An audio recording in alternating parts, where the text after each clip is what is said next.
Muy bien, buenas tardes. Estamos haciendo la clase de... me gusta decir el número, pero me lo perdí.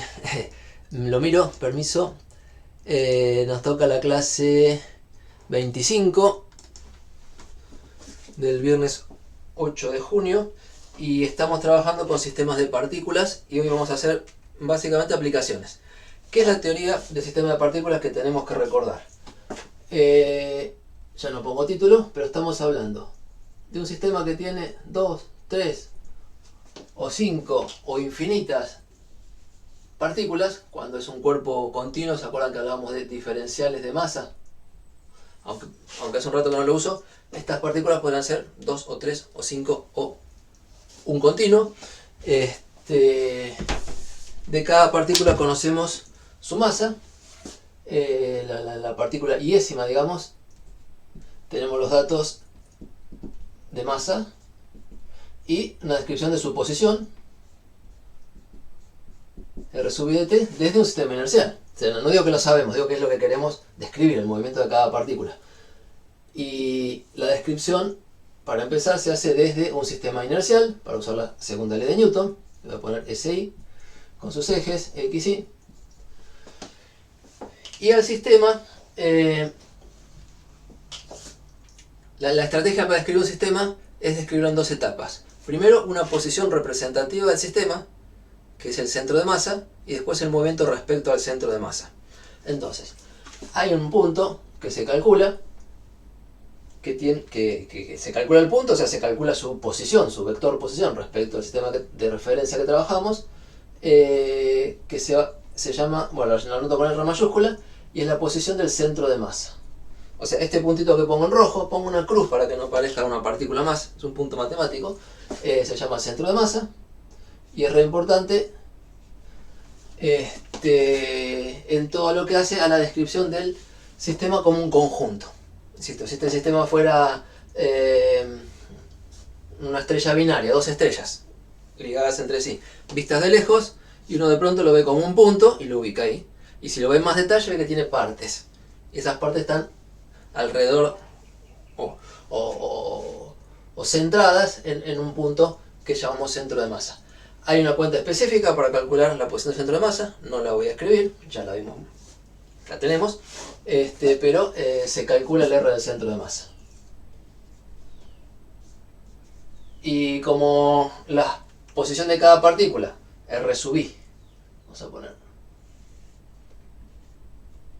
depende del tiempo, porque estamos hablando de movimiento, el centro de masa también depende del tiempo, o sea, el sistema evoluciona y el centro de masa evoluciona y se mantiene, bueno, va siendo siempre como el centro del sistema.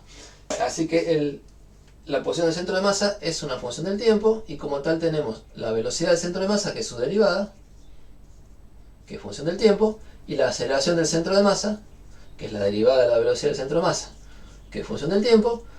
Y bueno, escriben la fórmula de la posición del centro de masa y después derivando, donde decía R aparecen velocidades, donde decía velocidades aparecen aceleraciones, todas muy similares en estructura, se las tienen que acordar. Entonces, si uno conoce la posición de las partículas, calcula la posición del centro de masa. Si uno tiene datos iniciales, dice al principio me dan los datos de dónde están las partículas, puedo calcular la posición inicial del centro de masa.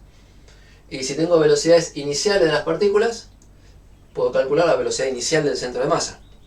Y a partir de tener posición y velocidad iniciales, es cuestión de estudiar la cinemática de cómo va a ser la posición en función del tiempo. El centro de masa se describe como una partícula, básicamente como una partícula. Hablamos de la masa M mayúscula, va a ser la masa total del sistema. Eso no lo noté. A ver, ya arrancamos con el nuevo. Al sistema me acuerdo que recomiendo siempre dibujarlo como un globito para que quede claro qué son las partes que están dentro del sistema y qué partes son de afuera. Lo interno y lo externo. Cuando uno encara un problema o un análisis dice, elijo estudiar tal sistema formado por tales partículas. Bueno, esas son el paquete, lo que pasa ahí es interno y lo que pasa afuera es externo. Y en particular hay interacciones que se describen como fuerzas, y si las interacciones son entre partículas del sistema, Así por ejemplo, se llaman fuerzas internas. No voy a poner el nombre en detalle, sino la palabra que hay fuerzas internas. Y es importante distinguirlas. Son las fuerzas que actúan sobre las partículas hechas por otras partículas del sistema. Y también tenemos, con algún agente externo, fuerzas desde afuera. Entonces, de pronto el peso de cada partícula. Y tenemos fuerzas externas. El otro día la puse en distinto color. Ahora, no.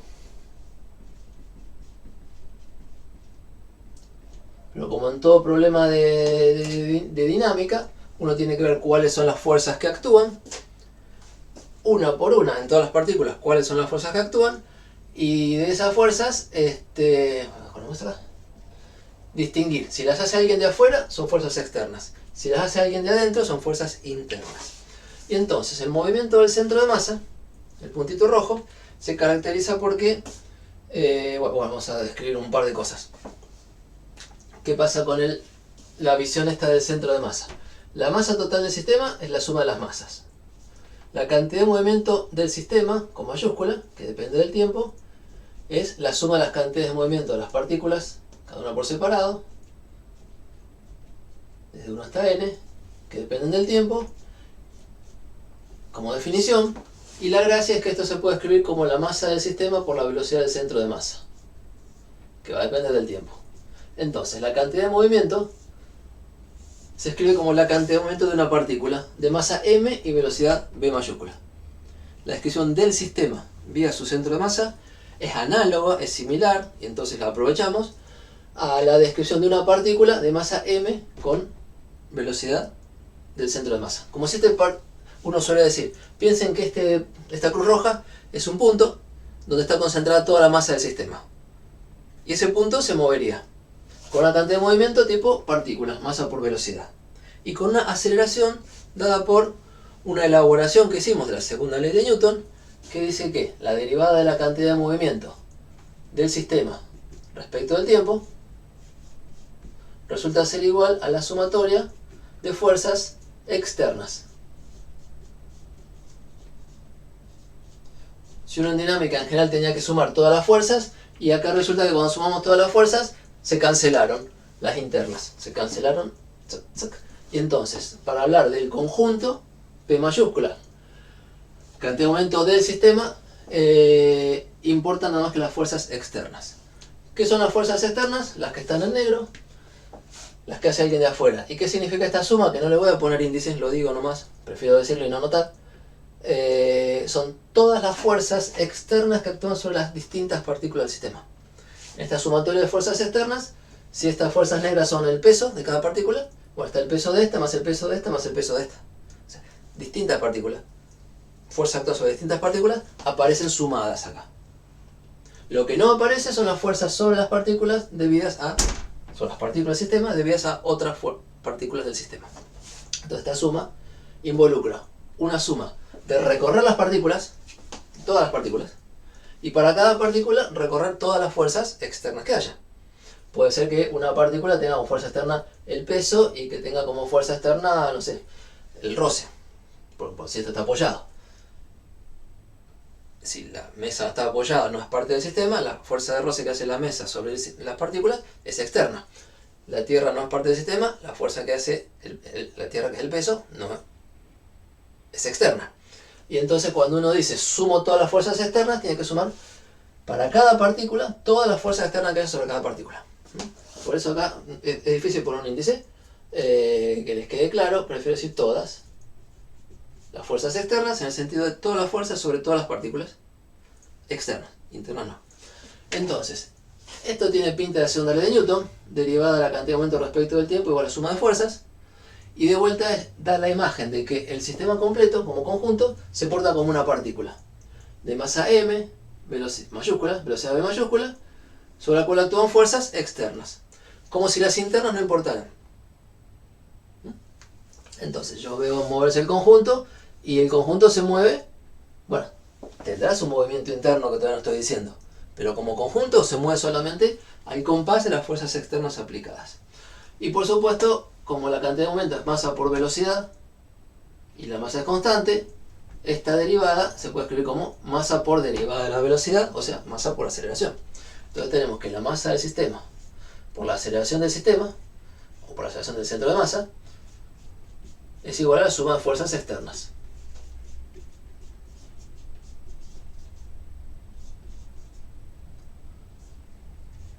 Y acá todas las fuerzas externas. Y acá terminamos de decir, uy, este problema yo lo conozco. Ver las fuerzas y decir que la suma es igual a la masa por la aceleración es el mismo problema que hicimos siempre con una partícula.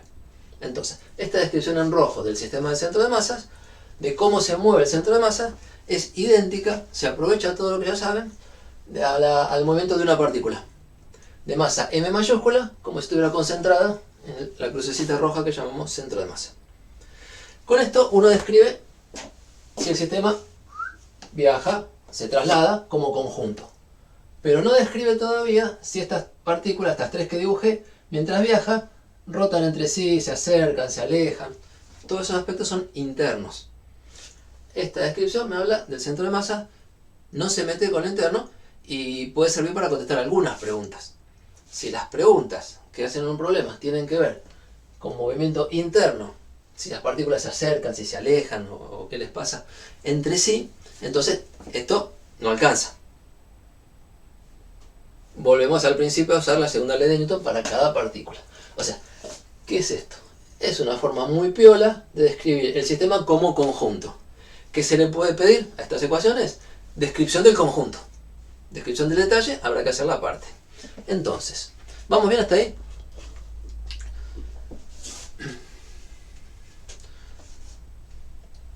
Por ahí estoy repasando más de lo que pensaba, pero creo que no viene mal. Estrategia de trabajo. Bueno, tengo un sistema de partículas, veo cuáles partículas son, dibujo todas las fuerzas, me hago todo el planteo de la situación y digo, si me interesa describir el centro de masa, lo describo como si fuera una partícula. Con esto. Puede ser que haga la pregunta A y la pregunta B de un problema. Y la pregunta C, ya por ahí pregunta otra cosa, más interna. Entonces, estrategia, lo que se puede resolver respecto al centro de masa lo hago primero. Y lo interno lo hago después. Así como conté acá. Lo interno, o sea, esa será la primera parte. Lo interno, se puede describir de dos maneras. Dos por lo menos, dos quiero mencionar. El movimiento interno se puede describir con las funciones posición, en función del tiempo, vistas desde afuera, desde el sistema inercial. O vistas desde adentro, desde el centro de masa. Las alternativas son verlo desde afuera o verlo desde adentro. En muchos problemas de este tema, y en particular cuando se habla de choques, al sistema inercial, que me gusta decirle el sistema de afuera, se lo llama sistema de laboratorio. Por eso los enunciados dicen algo de sistema de laboratorio. Bueno, es donde yo planto, si voy a hacer algo experimental, voy al laboratorio y planto mi sistema de referencia, mis ejes, y desde ahí miro lo que pasa. El sistema de laboratorio es sinónimo, se usa mucho, pero para mí es sinónimo de decir el sistema de afuera, que tiene que ser inercial, para usar la segunda ley de Newton. ¿Y el sistema de adentro qué es? Bueno, el sistema de adentro es un sistema montado al centro de masa. Un sistema de referencia, con sus ejes, su origen, donde uno dice, si me parara acá, ¿qué vería? Si me parara en el centro de masa, usaría estos ejes que estoy poniendo en rojo, X', Y'. Nos comprometemos a elegir la orientación de los ejes paralela a los ejes de laboratorio. Sobre todo que este sistema no vaya a rotar sobre sí mismo, porque si lo dejo rotar, tengo que trabajar con las aceleraciones de Coriolis y centrífuga. Prefiero que no. Entonces, vamos a pedir que estos ejes sean, o vamos a elegir a trabajar, que estos ejes X' y X sean paralelos, Y', Y sean paralelos. Tienen el mismo versor, o sea, el Y y el Y', versores del eje X son el mismo, el J y el J' son el mismo, y entonces se pueden relacionar lo que se mide desde el sistema rojo y el sistema azul, componente a componente. ¿Qué se mide del sistema rojo? Y la posición de una partícula va a ser, que no se me llene mucho, voy a borrar las fuerzas un poquito,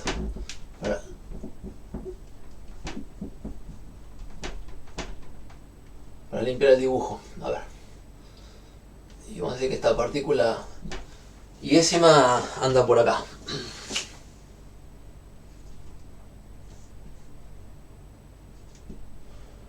Entonces, desde el sistema rojo se ve un vector posición desde el origen del sistema rojo hasta donde está la partícula, que lo vamos a llamar R'.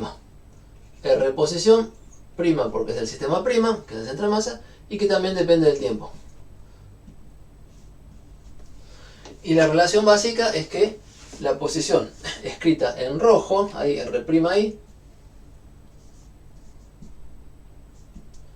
siempre en función del tiempo, es la posición de la partícula vista desde afuera menos la posición del centro de masa visto desde afuera. O sea, es la posición RI original desde el laboratorio menos la posición del centro de masa vista desde el laboratorio.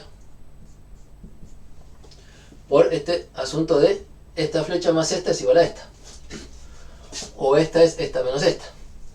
A partir de esa relación, y como los versores se mantienen iguales en los dos ejes, podemos escribir que la velocidad vista del centro de masa, en rojo, B'I, es la velocidad que se ve desde el sistema de laboratorio menos la velocidad del centro de masa. Cuando digo esto estoy pensando en derivo, y derivo término, y me quedan la relación entre velocidades. Y si derivo nuevamente, voy a encontrar que la aceleración vector de la partícula iésima vista desde el centro de masa, o sea, prima, es igual a la aceleración de la partícula en cuestión, la iésima, vista desde el laboratorio, menos la aceleración del centro de masa vista desde el laboratorio. ¿Sí? Entonces, con estas fórmulas de traducción, puedo pensar que el problema interno, el de las partículas internas, o bien lo hago con las coordenadas azules y me olvido de todo eso rojo, o bien lo hago en un trabajo aparte, diciendo, vamos a poner, vamos a hacer un diagrama donde está el centro de masa como origen, los ejes X' y', lo estoy robando de allá, lo hago aparte. Prima. Y las partículas. Una por acá, otra por acá, y otra por acá, por copiar el dibujito. Y entonces, cada partícula tiene su posición R'.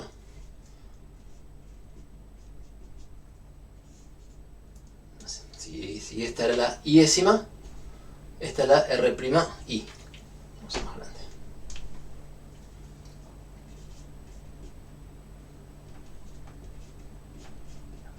Y entonces tengo R'1, R'2, R'3 y ubico las posiciones respecto de este centro de masa. Y trabajo acá adentro. Y cada una depende del tiempo y yo quiero saber las velocidades B' y las aceleraciones A'. Y si las averiguo, bueno, con eso puedo hacer la traducción a qué se ve desde afuera. O sea, en azul acá lo que se ve desde afuera para la partícula iésima, en rojo lo que se ve desde adentro para la partícula iésima. Y la estrategia que les recomiendo es, dado un problema de sistema de partículas, primero entender el movimiento del centro de masa, que es lo que ya borramos, y luego entender el movimiento de las partículas respecto del centro de masa. Está muy piola. ¿Por qué? Porque en el centro de masa uno tiene relaciones extra. En el centro de masa uno sabe que la suma de las partículas, perdón, la suma, sobre todo las partículas, de la masa de cada una por la posición de cada una, prima, da 0. Y eso lo hicimos explícitamente, haciendo la cuenta, o sea, relacionando los rojos con los azules, y también lo podemos contar intuitivamente, porque si uno hiciera 1 sobre la masa total por esta suma de masa por posiciones primas, estaría haciendo la cuenta de cálculo del R del centro de masa, que no lo repasé pero se lo acuerdan. Este sería el R del centro de masa, pero visto desde el propio centro de masa. Entonces si yo estoy parado acá y calculo dónde está el centro de masa, me tiene que dar en el origen. Esto es, la posición del centro de masa calculada cuando estoy adentro del centro de masa, tiene que dar 0. Para acordarse de eso, les podría notar que eso es la posición del centro de masa prima. O sea, vista desde el propio centro de masa, como ponemos acá en rojo. Y la posición del centro de masa, vista del centro de masa, es 0. Y de acá sale también que la suma de las velocidades, perdón, la suma, sobre todas las partículas, derivando de las masas por las velocidades, es igual a 0. Para todo instante de tiempo. O sea, y esto que depende del tiempo es 0 siempre. Y esto que en general depende del tiempo es 0 siempre. O sea, hay unas relaciones de vínculo entre, bueno, si esta partícula está más lejos y alguna otra tendrá que estar más lejos para otro lado para que siga sumando 0. Si esta partícula va más rápido y alguna tendrá que ir más rápido para otro lado o más despacio para este lado, ¿para qué? Para adaptar las velocidades y que esto siga sumando 0. No son independientes todas las posiciones, están relacionadas entre sí. No son independientes todas las velocidades, están relacionadas entre sí. Eso es algo que se puede decir cuando trabajamos el sistema de centro de masa y nada que ver, no se puede decir allá cuando trabajamos el sistema azul. Bien, entonces, este es el esquema de trabajo. Si estudiamos primero la posición del centro de masa y después el movimiento respecto del centro de masa, es la manera más profesional de hacerlo. La que recomiendo. Y cuidado con todo esto, que cuando trabajan acá en el sistema de centro de masa, tienen que ver si es un sistema inercial o no. Entonces la pregunta es si será inercial. Voy a poner en rojo de vuelta.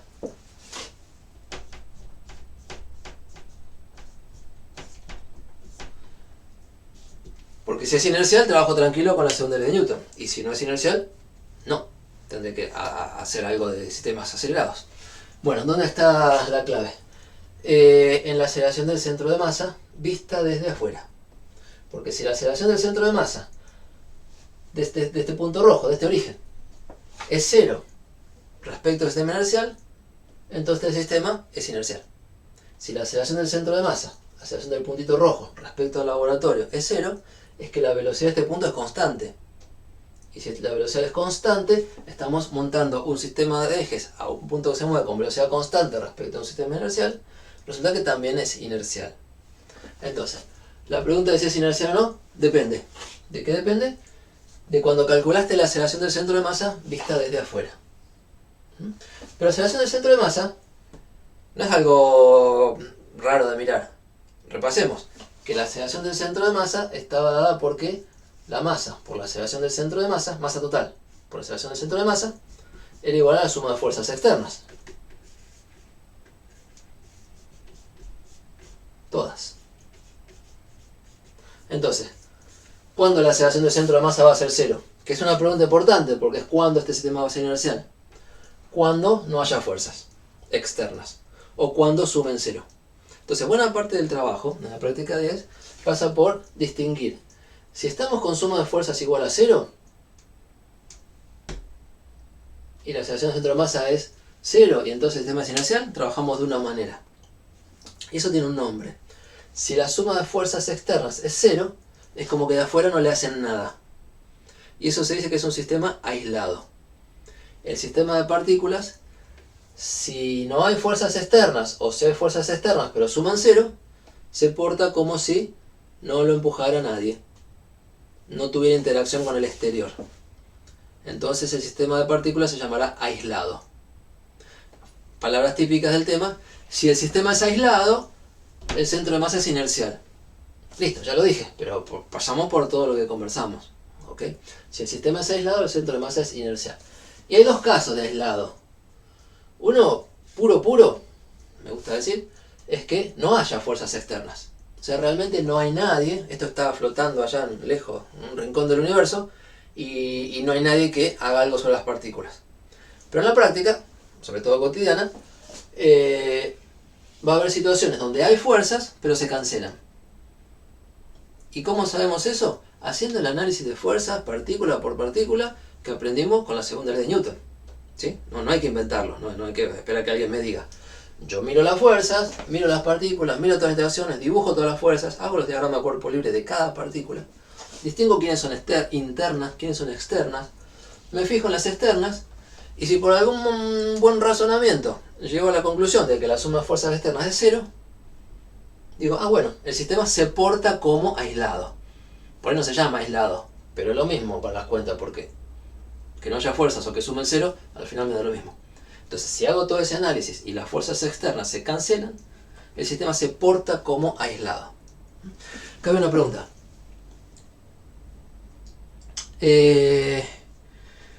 Si un sistema aislado puede ser inercial o no inercial.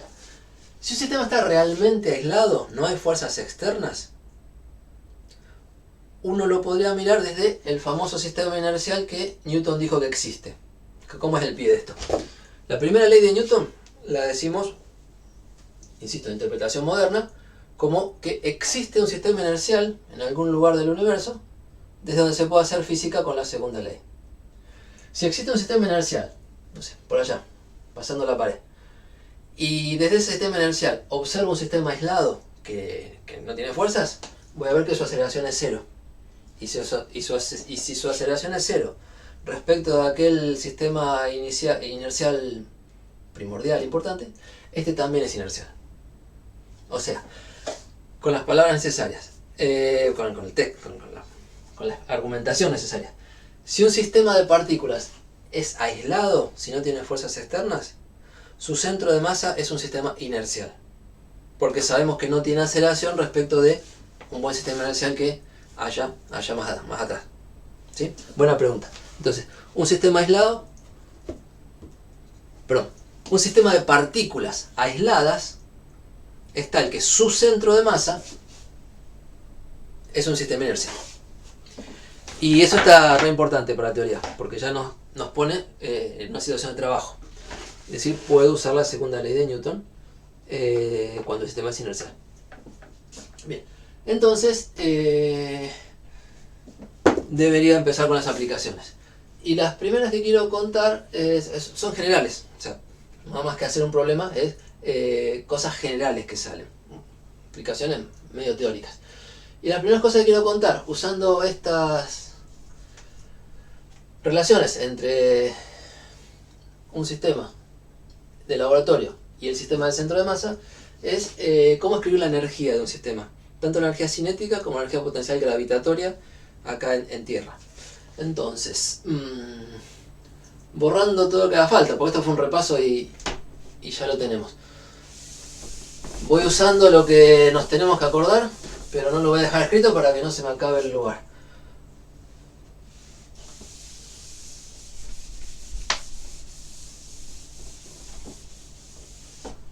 Bueno, y quizá no dije recién, la estrategia es entender primero cómo se mueve el sistema del centro de masa y después trabajar las partículas en el sistema del centro de masa. ¿Y qué quiere decir trabajar las partículas en el sistema que acabo de borrar acá? Y poner la suma de fuerza sobre cada una, de a una, no como sistema, sino de a una. Suma de fuerza igual a masa por aceleración, si el sistema es inercial, y si no, con la corrección de aceleración del sistema. Y cuando decimos que estudiamos desde el sistema del centro de masa a una partícula y nos interesa su movimiento, de vuelta volvemos a escribir todas las fuerzas que actúan sobre ella. O sea, si voy a escribir la segunda ley de Newton, si el sistema es aislado y el centro de masa es inercial, y voy a usar la segunda ley de Newton, me importan las fuerzas externas y también me importan las fuerzas internas.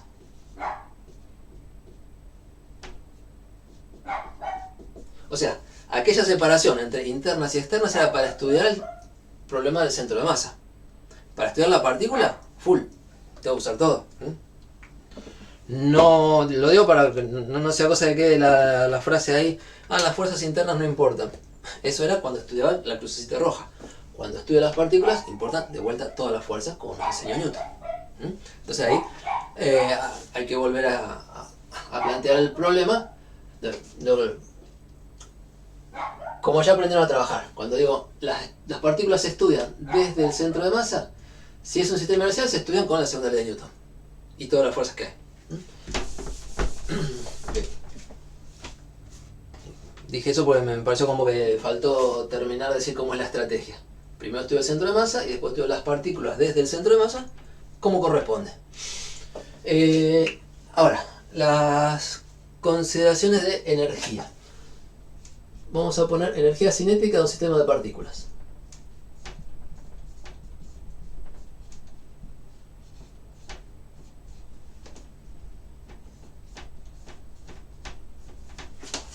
Que nos quede con título acá.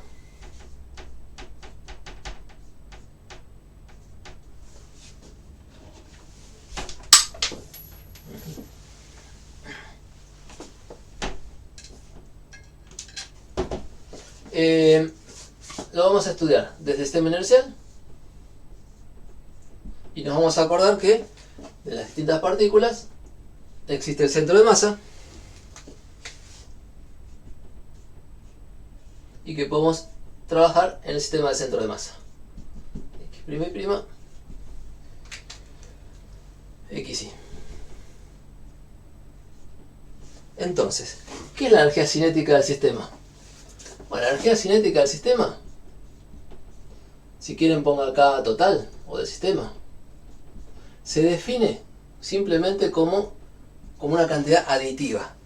La energía cinética de cada partícula es un número escalar positivo, un medio de su masa por su velocidad al cuadrado. La energía de un conjunto de partículas es la suma de las energías cinéticas de cada una. Entonces, la energía cinética de un sistema de partículas es la suma sobre todas las partículas de un medio de la masa por la velocidad de cada una al cuadrado. Y cuando pongo BI cuadrado es el módulo de BI, el módulo de la velocidad de BI al cuadrado. Que significa, como la velocidad es un vector, significa producto escalar del vector por sí mismo. Ahora, las velocidades vistas del sistema de afuera se relacionan con las velocidades vistas desde el sistema del centro de masa. De acá vamos a despejar. Por un rato no voy a poner que las cosas dependen del tiempo, porque se hace pesado de escribir, pero ustedes saben que dependen del tiempo. De acá vamos a despejar que la velocidad de la partícula iésima que tengo que poner acá para calcular energía cinética es igual a la velocidad prima, en rojo, así jugando con los colores, más la velocidad del centro de masa. La paso sumando para allá. Entonces, vamos a hacer una cuenta para darle forma a esta expresión. Así, facilito, digo. Suma de energía cinética que ya saben calcular cada partícula por separado, visto del sistema inercial. Esta misma energía cinética la reescribo y hay otra forma de escribirla, siempre vista desde acá afuera, pero una forma interesante, que es la siguiente. Fíjense que tenemos que trabajar BI cuadrado. Voy a hacerlo sin la sumatoria, lo hago acá al costado. BI cuadrado significa BI vector escalar BI. Producto escalar de un vector por sí mismo, módulo por coseno del ángulo que es 0, es el módulo cuadrado. Y necesito escribirlo así para usar la relación vectorial. Entonces, BI, velocidad de la partícula iésima vista desde acá afuera, se escribe como B'I más B del centro de masa,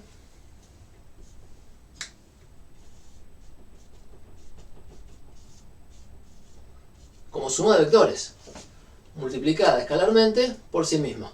Acá le rega el color.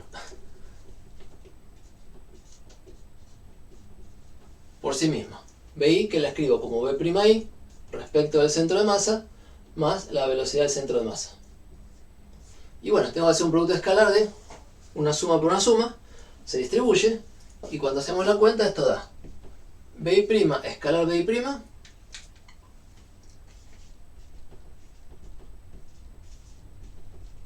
que ya se dan cuenta que es el módulo de B'I' al cuadrado, más.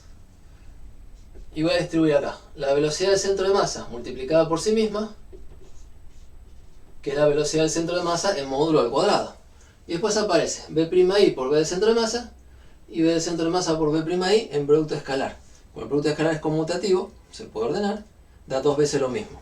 Así que es más dos veces la velocidad del centro de masa, vector, multiplicada por B'I. En el orden que quieran escribirlo. ¿Y esto qué es? Bueno, dijimos, esto es B'I escalar B'I en módulo al cuadrado. Por decir módulo, no ponemos la flechita para no andar cargando con las barras de módulo. Más, velocidad del centro de masa escalar por sí misma es la velocidad del centro de masa en módulo al cuadrado. Y esto da, bueno, y lo dejo, más dos veces la velocidad del centro de masa por B'I. En rojo, escalar B'I. Así que nos quedó para BI cuadrado, que estaba acá, esta expresión. Entonces, vamos a reemplazar allá arriba engancho el hilo de estoy escribiendo la energía cinética y esto es la sumatoria sobre todas las partículas de 1/2 de la masa de la partícula iésima, me faltó la i ahí, por esto al cuadrado. Esto al cuadrado es esto. Así que me quedo con esta forma final. Está bien, esta álgebra de vectores la hacen tranquilos, sale así. Y bueno, tengo que sumar, multiplicando la masa acá, 3 términos. Y voy a distribuir, o sea, voy a reordenar. Acá hay una suma sobre, no sé, 14 partículas de 3 términos cada una. 14 por 3 debe dar como 42. ¿No? Sí. O sea, hay 42 términos. Los reagrupo, poniendo primero los 14 que tienen las BI al cuadrado, prima, después los 14 que tienen esto y después los 14 que tienen esto. Eso no es nada raro. Digo, hay muchos términos por la sumatoria y el triple de términos porque separé en 3. Pero cuando uno lo reorganiza, la notación de sumatoria funciona así. Si pongo el primer término, sería la sumatoria sobre todas las partículas de 1/2 por mi por b'I al cuadrado.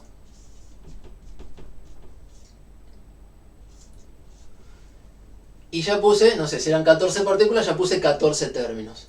Y ahora pongo más otra sumatoria, la misma pero puesta de nuevo, que son 14 términos que tienen 1/2 de la masa I por este término, velocidad del centro de masa al cuadrado. Y ya puse 14 y 14. Y los próximos 14, digo, los próximos n mayúscula, si había 14 partículas, vienen con esto, que son otra sumatoria, desde i igual a 1 hasta n, de 1/2 de mi, que es lo que venía distribuyendo, por esto al cuadrado, que es un 2, lo voy a poner acá adelante, y se tachan, la velocidad del centro de masa por la velocidad de la partícula iésima respecto del centro de masa, B'I. ¿Está bien?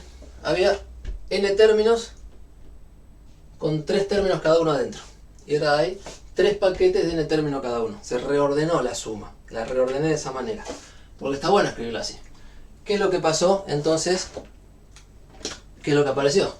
Y apareció. Vamos a manipular un poquito más esto. Lo hago despacito porque a veces en las consultas preguntan ¿qué había hecho ahí? Nada.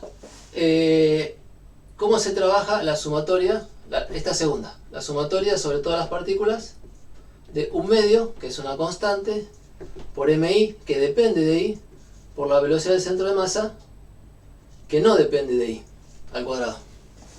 Bueno, el 1/2 saca de factor común, porque es una sumatoria.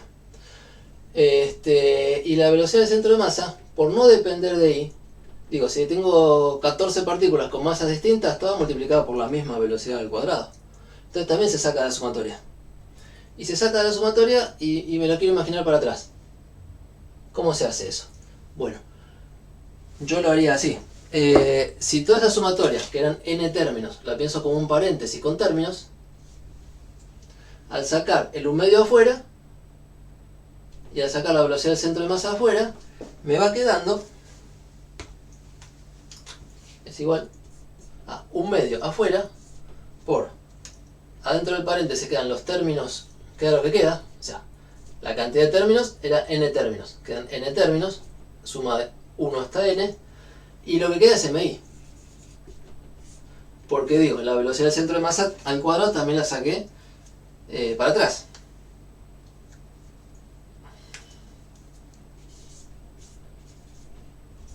O sea, si lo dicen rápido, y mira, esta sumatoria sobre i, lo único que depende de i es la masa. Así que el 1/2 sale afuera, la velocidad entre masa sale afuera y me quedó la suma de las masas. Uno lo suele decir ahí rápido.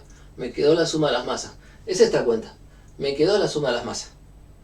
Entonces, lo que tengo acá armadito es la masa total del sistema. Simplemente porque de la sumatoria quedó nada más que sumar las masas. ¿Por qué? Simplemente, déjeme decir, porque lo que no depende de ahí, no dependía del índice i, lo saqué afuera. Y me quedó una expresión muy bonita. 1/2 de la masa por la velocidad del centro de masa al cuadrado. Entonces, la energía cinética del sistema completo, visto desde afuera, la vamos escribiendo de una manera interesante. ¿Qué es? Este término, este lo voy a poner primero, me dio 1/2 de la masa total por la velocidad del centro de masa al cuadrado.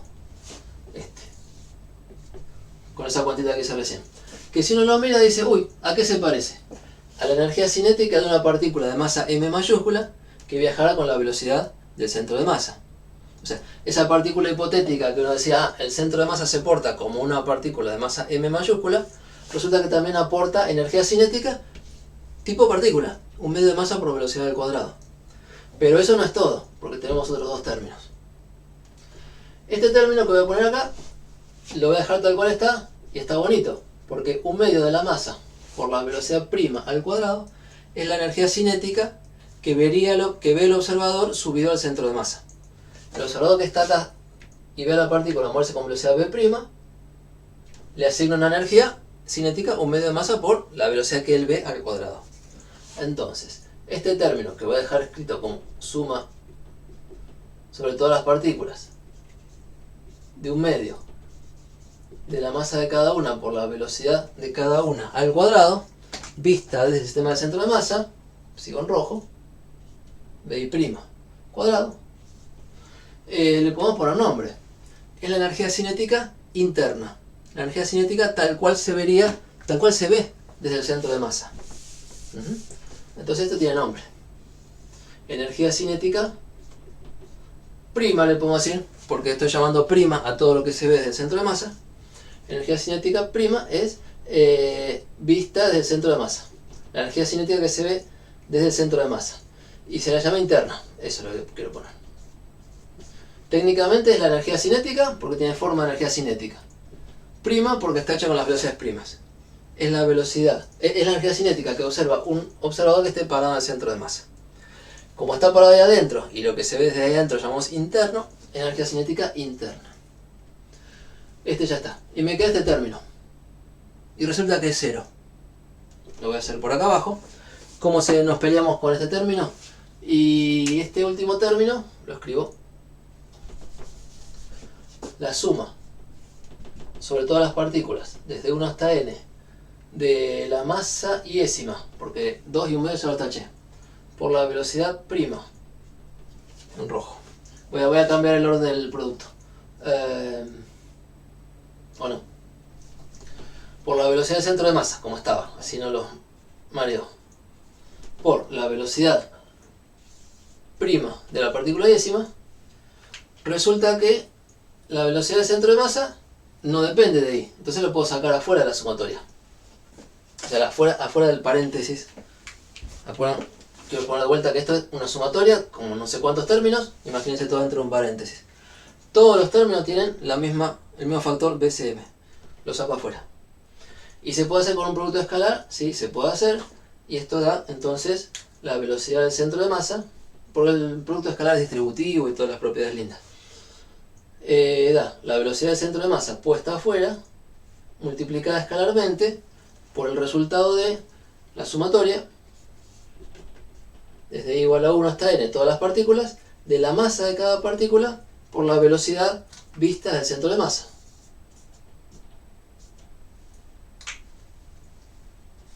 Y esta expresión, ya la detallamos hace un rato, esa expresión daba 0. Esta expresión daba 0. La suma de las masas por las velocidades que se ven desde adentro es algo que se cancela. Uno ve desde el centro de masa las partículas todas yendo en distintas direcciones, pero como alrededor de uno. Y esta suma da 0. Y si no se acuerdan, revisan. Es uno de los vínculos importantes, el vínculo de velocidades importante, que funciona cuando estamos parados en el sistema del centro de masa. Y entonces está buenísimo que esto es 0. Y la suma es un vector 0 y el vector escalar 0 da 0 y entonces toda esta parte desaparece. Y la energía cinética del sistema tiene exactamente estas dos partes. La energía cinética total, tal cual se ve desde afuera, tiene estas dos partes. una parte asociada al movimiento del centro de masa, como si todo el sistema fuera una partícula de masa en mayúscula, y otra parte interna, asociada al movimiento respecto al centro de masa. O sea que esta fórmula viene justito para la estrategia que les cuento. La estrategia de decir, ¿cómo entiendo el movimiento del sistema? Y mira, una parte es cómo se mueve el conjunto y aporta esta energía cinética. Y otra parte es cómo se mueven las partículas respecto al centro de masa, que aportan esta energía cinética. Se separó naturalmente. El que hizo esta cuenta la hizo muy linda, para que parezca esto.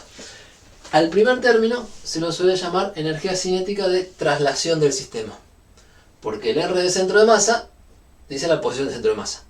La velocidad del centro de masa dice cómo viaja el centro de masa, cómo se traslada.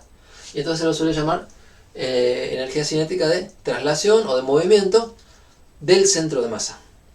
Y cuando dicen del centro de masa es como sinónimo de decir del sistema. Entonces, la segunda parte es la energía cinética interna y la primera parte le agrego un cartel, que es la energía cinética, vamos a poner palabras,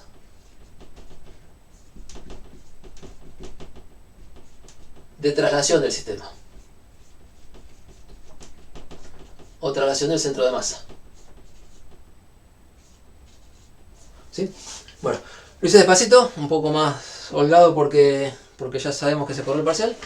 Espero que esté organizado. La energía cinética vista desde afuera es simplemente la suma de energía cinética de las partículas vista desde afuera. Pero se puede escribir de una manera muy piola como la energía cinética de traslación del sistema más la energía cinética respecto del centro de masa. Entonces, cuando uno hace consideraciones sobre el sistema, por ejemplo, si el sistema de partículas es aislado, la velocidad del centro de masa era constante. Entonces, cuando pasa el tiempo, este término no puede cambiar. En un sistema aislado, lo único que tiene gracia mirar, o sea, lo único que puede cambiar, es la energía cinética interna. El movimiento de las partes respecto del centro. Pero si es aislado, el centro de todo el paquete viaja con velocidad constante y esta parte es siempre la misma.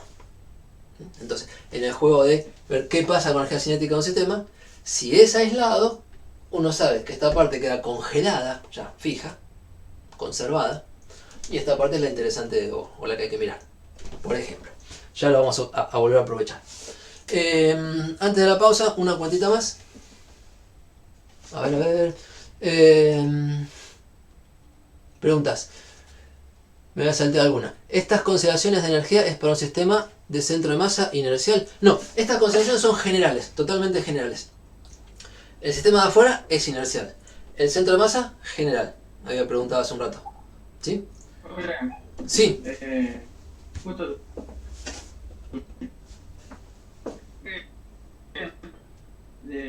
cuando reemplaza B'I la cuadrada anteriormente, ahí no sé, después aparece la sumatoria y me perdí. Bueno, tenés que rebobinar la cuenta, Lo que hice fue suma sobre todas las partículas, un medio de masa por velocidad azul al cuadrado, vista desde afuera. La velocidad azul tenía 3 términos. Hace un rato los borré. Este y este. Y los armé como 3 sumatorias. No sé si te referís a que ahí te perdiste. Fue lo que hice despacito, tipo pensando, tengo una sumatoria, con un paréntesis con cosas adentro, y tengo paquetes de 3, de 3 y de 3 y de 3. Bueno, agarré el primer término de cada paquete y me armé una suma, que es esta. El término del medio de cada paquete, como está escrito, armé una suma y es esta. Y de esos términos sumados, el tercer término de cada paréntesis, armé otra suma que es esta. Ahí está. Eso. Gracias. ¿Va? Sí, viste, traté de hacerlo despacito porque siempre es el punto que, no sé, yo estoy acostumbrado a escribir esto, pero lo escribo y ¿qué pasó?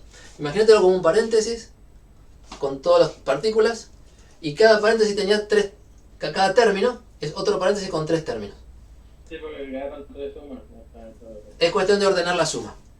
Cuando lo ordenas de esta manera te sale el resultado lindo. Bien. Tu otra pregunta hace un rato era si esto es solamente para sistemas aislados. No, es general. Por eso digo, si fuera aislado sabemos que esto es constante. Si no fuera aislado, el centro de masa va a tener aceleración según las fuerzas externas y la velocidad no será constante y cambiará. Bien. Y otra pregunta, ¿sucede siempre que el tercer término da 0? Sí, este es el resultado de teoría. Sucede siempre. Es una propiedad de siempre, o sea, general, de trabajar en el centro de masa. Eso lo había contado antes, por ahí no sabían para qué, pero ahora lo empiezo a usar y tiene más gracia. Si uno trabaja en el centro de masa, resulta que la suma de las masas por la velocidad de las partículas siempre da 0. Y también resulta que la suma de las masas por las posiciones de la partícula también da 0, que es otra cosa útil. Y no solo para la teoría, sino que es una relación que a veces la van a aprovechar en los problemas. Acá ya está usada, pero muchas veces van a aprovechar en los problemas. O sea, si se acostumbran a ver el problema como parándose en el centro de masa, son relaciones que tienen a mano para usar. Bien. Bien, hasta ahí vamos. Buenas preguntas. Entonces, saco esto. Los trucos de ordenar sumatorias y de sacar factor común. Si no salen con sumatoria, escriben un ejemplo con, no sé, 4 partículas, 4 términos en la suma y cada uno otro paréntesis y juegan con los paréntesis. Y reordenan y sacan factor común por grupos y con el nombre que le quieran dar, queda esto. Sí, esto se parece a sacar factor común por grupos, si es que en el colegio todavía se habla de eso. De cada grupo puede sacar algo distinto.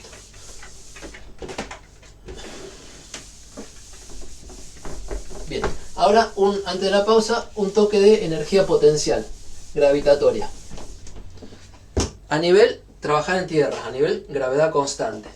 Energía potencial gravitatoria de un sistema de partículas.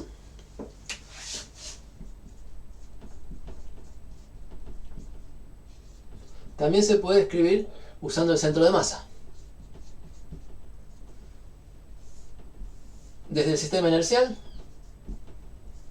X, Y, vamos a poner Y vertical, la gravedad apunta para abajo. Y tengo partículas en distintos lugares. A ver si una que ande. Cada partícula tiene su posición, pero en particular va a importar su altura. Entonces hay una partícula MI con una posición. Y en algún lugar está el centro de masa, que ustedes sabrán calcular. Bueno, ¿cómo se define la energía potencial gravitatoria del sistema?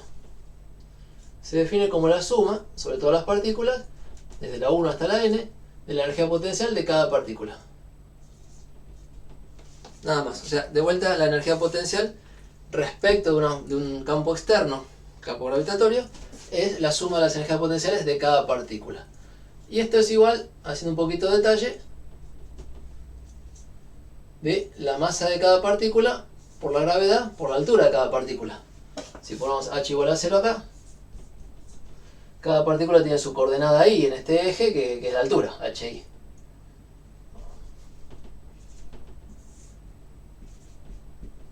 hi es como decir el valor de y sub i en este eje. Y esta sumatoria resulta que tiene la gravedad que se puede sacar de factor común. De todos esos términos, la gravedad siempre es la misma, sale de factor común.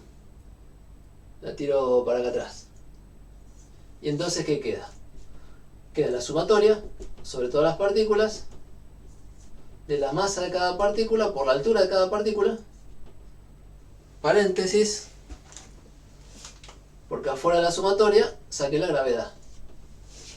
¿Y qué es la suma de las masas por las alturas? Trabajando el sistema azul. Bueno, resulta que puedo multiplicar y dividir por la masa total. Permiso, me hago un lugarcito. Multiplico por mi masa total y divido por la masa total. Un truco.